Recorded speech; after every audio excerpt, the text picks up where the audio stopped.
You've probably heard you can't teach an old dog new tricks, but can we?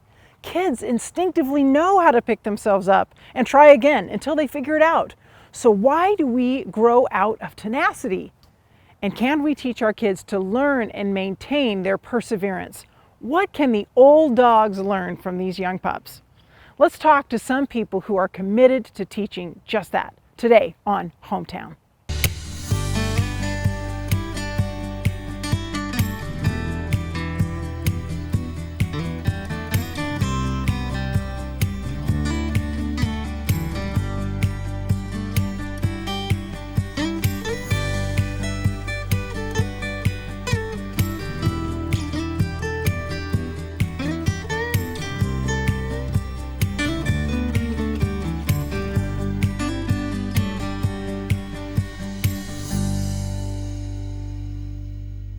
I love stories of people who have achieved remarkable feats against all odds. The scientists who persist through countless failures to unlock a groundbreaking discovery. The athlete who pushes physical limitations to claim an unexpected victory. The artist who paints stroke by stroke over decades until one day it's a masterpiece. But perseverance isn't limited to the grand outcomes. No matter how young or old you are, you can develop a quiet resilience that empowers us to stand tall in adversity. You can practice a mindset that encourages tenacity, an essential tool for a happy, healthy life. Today, we find our inspiration right here at home. Joining us are two inspiring people who work with our community's children. They bring their own grit and commitment to nurturing this essential gift in our kids. Let's explore perseverance, an important ingredient in the remarkable story of us. Hi, I'm Julie here at Pioneer Park, and we're going to be talking about an awesome activity of fencing, and I would like to introduce everyone to Robert. Hi, Robert. Hi. Nice to see you now that you have your helmet off. So here we are on Hometown, and we're wanting to share about a cool activity here in Walla Walla. And Robert Tabasco, welcome, and tell me a little bit about yourself and how you got involved with fencing. Well, I have had fencing be a major part of my life for a majority of my life. When I was a little guy, between 8 and 10 years old, my parents noticed that I really only cared about He-Man and Thundercats, and they felt the theme of a magic sword kind of was something they could lean into a little bit, and they looked up and there was a fencing studio driving distance, and so they got me involved with that, and it stuck. And you liked it? And I liked it, and here I am.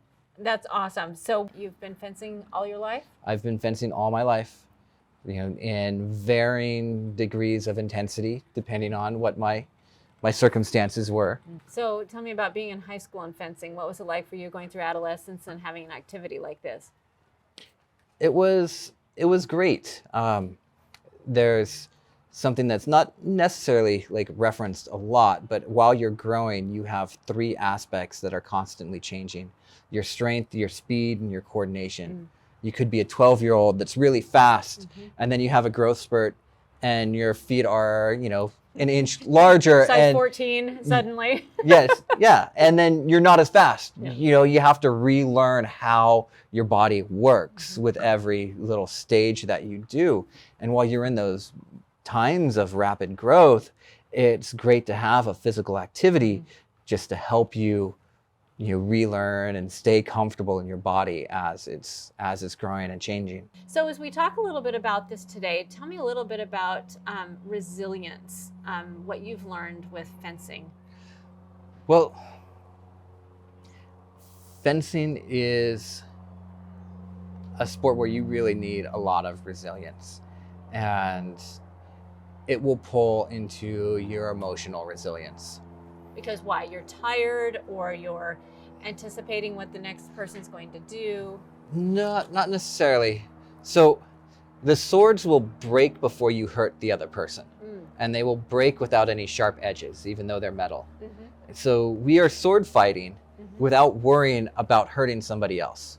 Correct. So versus being in a martial arts class where you might learn if somebody throws a punch at you, you can dodge it and grab their wrist and overextend their arm and break their elbow. Right. but you're not ever going to do that. No. They'll explain how to break an elbow and then say, go spar that guy. Right. But you stop. But you stop. You stop. Right. Right. So we're not stopping. We're really doing it. We're in a sword fight. Just the swords won't hurt them. Right. Right. So you are doing that. You're going through that sword fight. But then when you get hit, you have to stop the action. And then you have to call out. In that moment, you were better than me and you scored. And it's just you and one other person. So realizing that moment where it's over. Yeah, that moment, it's over. And I tell my students, fencing is a very polite sport. Manners matter to us. And it is just way too rude and unheard of to say, halt, I hit you. If that's my point, I hit you. It's just not done. That's rude. If you think you hit and they don't say anything, the polite thing to do is just consider that they must not have felt it. And you have to hit them harder. Yeah. So what about persistence, Robert? When persistence is part of fencing, what does that mean to you? Persistence is, well, if you're doing something and it works, keep doing it. Right? And so you can keep going and keep hitting someone the same way. But if you keep getting hit, you don't want to get hit the same way twice. No. So you kind of learn. So you got to learn, and you got to think, okay, what's going on? What are we doing? And we talk a lot about that in my classes. What I try to reference to my students is walking. We all learn to walk at about 1. So at 42, I have 41 years of experience just walking. And so if you were to go and do something new, come and take a fencing class at 42 with 41 years of experience doing one thing, physically, and you're at a certain level of that at walking, you don't have to think about what foot you pick up when you walk, you just do it. And then you go take a fencing class or a jazz class or whatever, and then you're not good like you are walking and you're doing something physical. And even with fencing, you go on guard, yet your stance. Right. And our front foot is always our front foot, and our back foot is always our back foot. And when you take your step, you start with your front foot, and then your back foot comes forward, but it stays shoulder distance apart. When you're just walking normal, you don't walk like that. No, you start with your back foot. It crosses your front foot and becomes your new front foot. So you're learning something different. So it's the persistence of going, I really want to do this, and I want to try this, and I want to keep going. Yes. Yeah. Yes, and accepting that you look and feel ridiculous and leaning into that. Yeah. And there's some activities, and I still have trouble with that. When I started teaching, I would see people struggling with it, and I'm like, yeah, you're in a class. Yeah. So Go what? for it. Like, if you knew how to do it, you'd be teaching the class. But you're a student in the class. So yeah, you don't know how to do it. And so I decided I needed to remember what that was like. So I would alternate between taking a dance class until I got familiar with those motions. Sure. And then I'd take a martial arts class until I got familiar with those motions and go back into dance. And so I was never any good at any of those. But you were trying, and you were trying to do something different. Yes. Yeah. And then I could then address my students and understand what they were going through and what that issue was. Right. And, really help them lean into that. But I think that's an important part of where we are in life, because everybody's different. And so I'm blessed with 7 fingers. And so I have learned how to do things in my life just by trying. So people will say to me, well, I don't know how to do that. Well, my deal is, well, you've got to try. So you probably have students who are coming to you and going, well, I've never done this before. So what do you tell them? It's a good time to start. Yeah. People have been worried, or people have come in and saying, I want to do this like Star Wars. And I go, well, it's a little different. But, you got to start somewhere. You got to start somewhere. Yeah. You got to start somewhere. So tell me about baby Vio. You were sharing about an incredible fencer. So there are 3 styles of fencing: foil, epee, and saber. Each have a different history and a different target. And we're holding sabers. And we're holding saber. And then they have para fencing as well. And para fencing has foil, epee, and saber, but it doesn't have the 14-meter strip that you fence on, there are chairs without backs. So instead of, moving up and down the strip, it's leaning forward and backward. backwards. And, they're doing the same thing. It's just more blade work heavy. And Bebe Veto is a Italian champion parafencer who does not have legs beyond her knees, and she does not have hands. So speaking about ranks, tell me where you were in your fencing career. Obviously, you're still in your career, but when you were competing. I'm not competing anymore, but there was a point where, I decided I was going to push myself and train as hard as I could and worked as hard as I could. And I had 2 jobs and saved up to go to all the nationals events I could go to. And it can be tough to, work hard and save up a bunch of money. And if you don't have the funding. If you don't have the funding and go to Hoboken, New Jersey, and then, not even look at the sites that they have there. Just go fencing. Just go to the tournament. And I made about 2/3 of the national events that year, and I was ranked 20th in the country. Really? Robert, that's fantastic. Well, we're so glad that you and your wife are here in Walla Walla and your family and Parks and Rec. And you are, people can go to the website for more information there. And you're gonna show me how this all works. And thank you so much, Robert, for being here with us today. So I'm so excited, Robert. So we are geared up. What are we wearing here? We are wearing the fencing jacket, the glove, and the mask. The mask safety gear is self-explanatory. You get hit in the face, it's not going to hurt you. And the sword's not going to get through there. And look, I've got a brand new glove, and let me see your glove. See, people, he's a professional, but you need to get a new glove, Robert. I do. This is really nice. The glove protects you from having a sword go up your sleeve, and the jacket is thick in case a sword were to break. And I have it back here. With a sharp edge. Okay. But they are designed to bend to relieve pressure, and if there is too much pressure, to snap without a sharp edge. I've had a sword break on my chest, and then the stub hit me on my neck, and I didn't even get a scratch. Okay. So just in case there is a defect in the sword, which I have never seen in the 30 years I've been fencing, the jacket would not be cut through. And this is a different sword that we had. We had the saber, and this is actually a... And this is the foil. This is the foil. This is the foil. Okay. The saber is a little bit different. Okay. Well, should we put and the saber is what we were holding earlier. Yes. And that, so that covers the hand. Okay. So Robert, you showed us the outfit, the protective gear. So what about holding the saber? Saber target is waist up.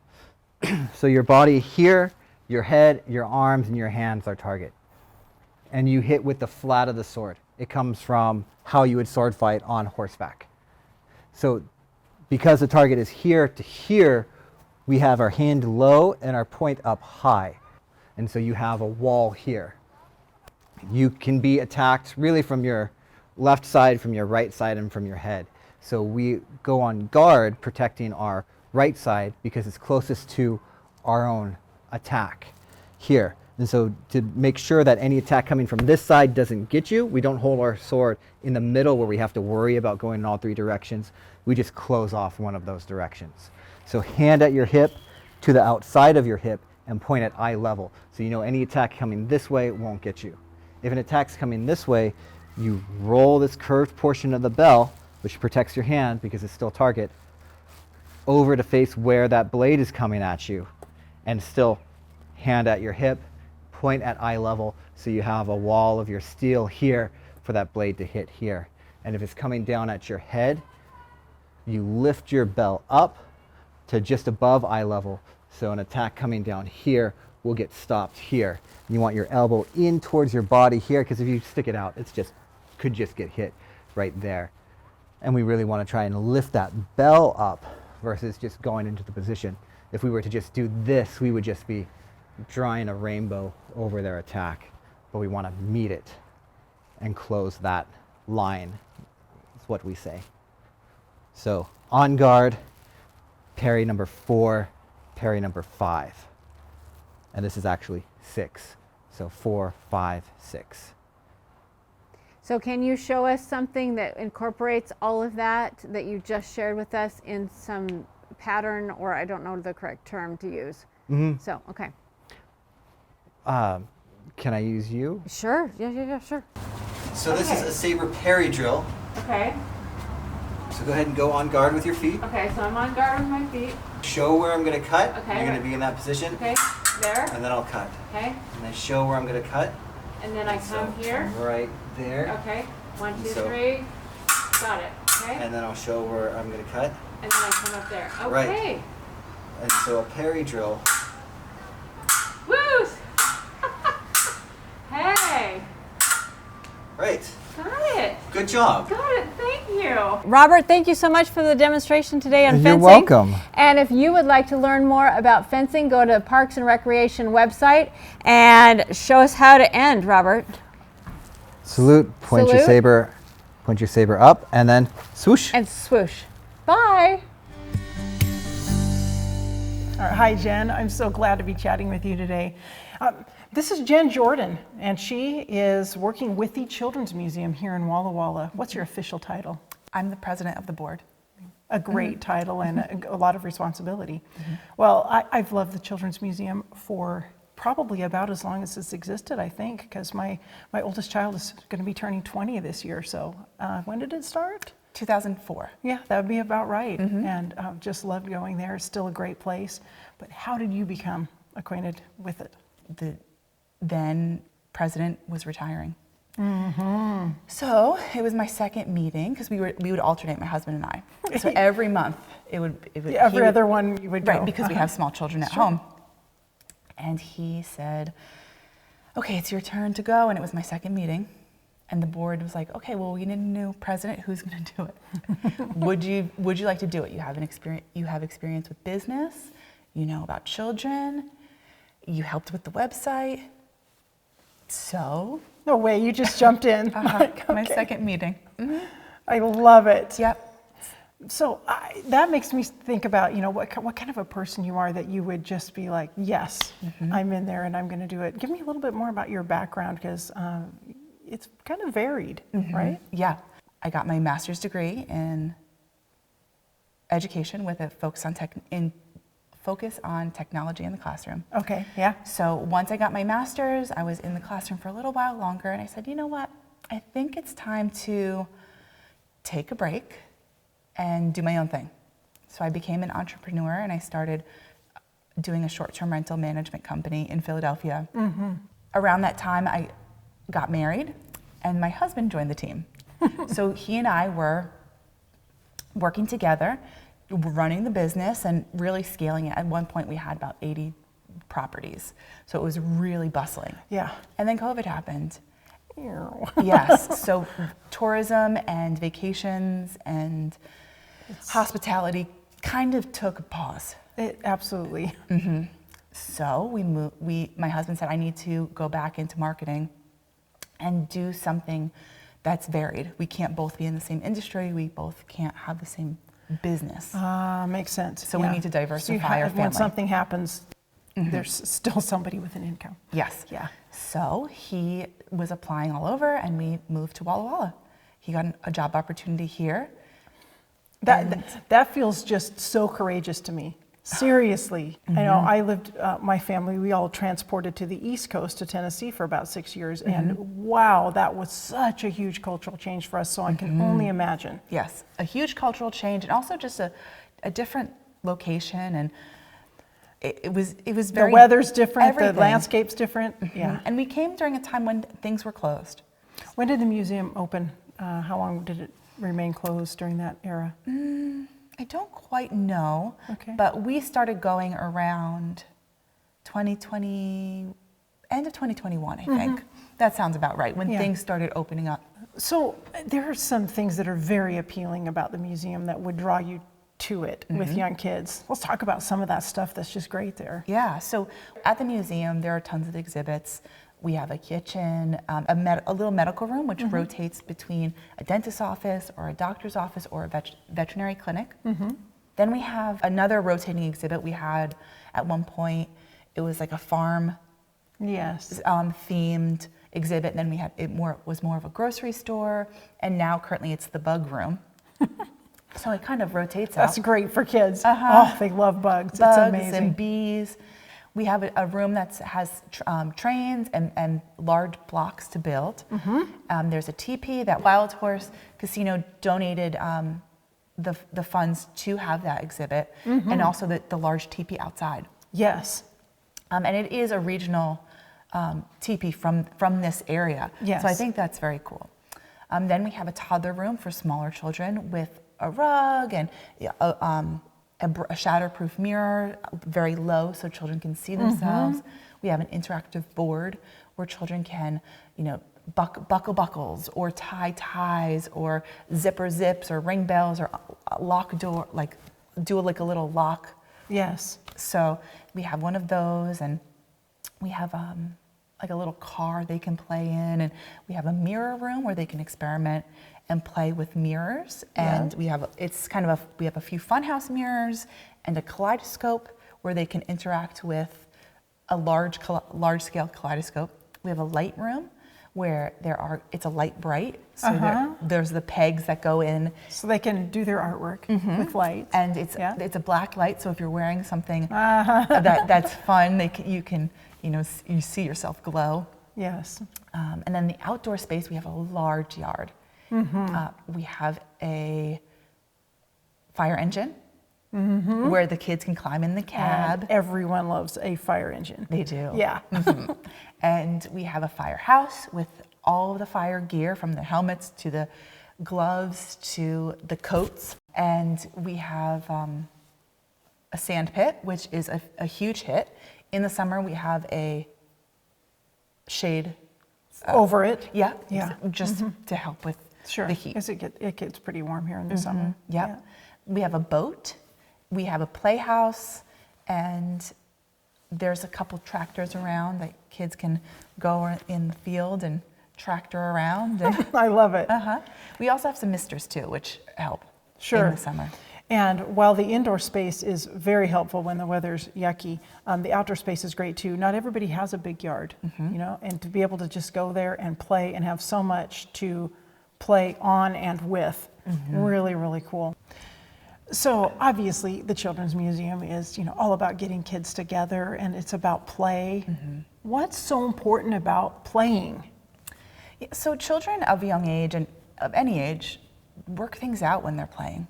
They solve problems together amongst each other, with themselves, with the equipment, the toys, and the museum is a safe place to do that. So, yes, we have mats and we have the rock climbing wall, but there is something special about being able to climb in a safe place, to work out how to get to the top to ring the bell, and how to climb up to, slide down the slide. And even in the kitchen area or other areas of the museum, at home, children can help you in the kitchen. Sure. But at the museum, they can play and work things out without that danger. So they can achieve and problem solve in a way that's safe and with other children of their age, or just other children of different ages, which I love. Because at the museum, you get to form friendships. You get to have the opportunity to meet other people, adults, children, in a place and everyone has the same goal. So they're working through and trying things and seeing what works and what doesn't. And the egg might not crack in the museum like it does at home, Yes. but they're still making the cake. Yes. Yeah, that's really great. There's so much learning about how to do life through play. Yes. That's how we kind of figured out. I mean, they're in the kitchen pretending that they're, at kitchen. home, their mom or dad cooking, right? I Right. mean, that's what they're doing. They're in the kitchen cooking like they're big people. Yeah. And that's really, really fun for them. Or they're at the dentist office, in that room that's the dentist's office, and they can be pretending that they're the provider of that kind of care, and it's Right. super fun. And that's so important to model and to prepare for life. Some children might have a fear about doctors. Yeah. So even if they're working with an animal, they can be that nurturer and, explain things or model scary things. And when you are faced with small scary things or small hard things, then big hard things aren't as hard because you can get through hard things. Yes. Yeah, it's really true. That perseverance to just stick with it through. Just like your family coming across the country and starting in a new community. Right. And You just got to do it. You got to do it. It's like how you eat an elephant, one bite at a time. Exactly. That's right. So, do you see yourself involved for a while? I with do. this? Yeah. I have. It's really important to our community. I have some big goals, and I think the goals have to be large goals. Large goals need smaller goals Yes. along the way, and these benchmarks as it progresses. So unless you have continued leadership, Yes. it's hard to achieve larger goals when there's turnover. That's important. Yeah, really great. Well, I'm thinking about how amazing your family is to come clear across the country and to jump right in. One of the ways to get connected to a community is to do exactly what you've done. Just get in there and volunteer and become part of what's going on. Really, really good way to interact. Well, I just appreciated chatting with you about this very much. Lots of fun. Thank you. I'm glad we had the time to do it. And right now I'm wishing my kids were small again so I could head right over to the museum. It's so fun. Yeah, thank you. All right, thanks, Jen. Jen and Rob are a few of the many people in this community who invest in our children daily and have a passion for the next generation. They nurture the perseverance it takes to create beautiful communities like ours. It's so easy for us to take this for granted, yet we benefit in many ways from their work. We are blessed. In response, I've been thinking about the story of David and Goliath. What an example of perseverance. Can you imagine allowing your child to face a giant warrior with just a sling and stones? And yet David's faith in God and an unwavering determination to protect his community carried him to victory against all odds. It's a powerful reminder that even the most daunting challenges can be overcome with faith, courage, and perseverance. A reminder that our children often lead us to remember things we've forgotten or ignored. I'm inspired to try out this newfangled playground equipment and stick to it until I've mastered it. This old dog is going to learn a new trick. And you, go try something new today. As Winston Churchill said, success is not final, failure is not fatal, it is the courage to continue that counts. So I'm going to go check it out. See you next time on another episode of Hometown.